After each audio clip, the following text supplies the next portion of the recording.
sulanmaya dış fidanında açarken ona sulanmaya, ah sulanmaya.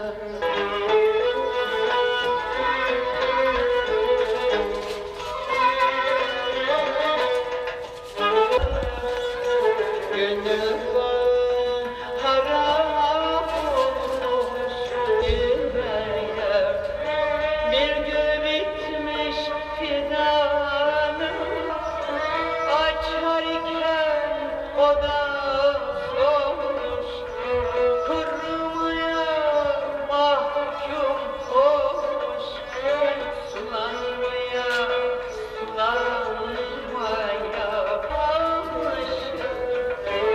Ne yazım var ne de yazım var ne de kışkın, susuzluktan sulanmaya, kurumaya mahkum olmuş bitmiş fidanımda,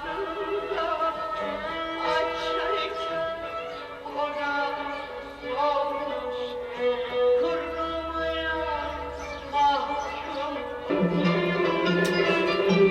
Şimdi şöyle evimdeki radyo çeşitleri çok, yani 1930'lu yıllardan, 20'li yıllardan tutun da, yani radyo, lambalı radyolardan, işte tutalımdan, makaralı teyplerinden, foto teyplerinden, foto radyolarından tutun da.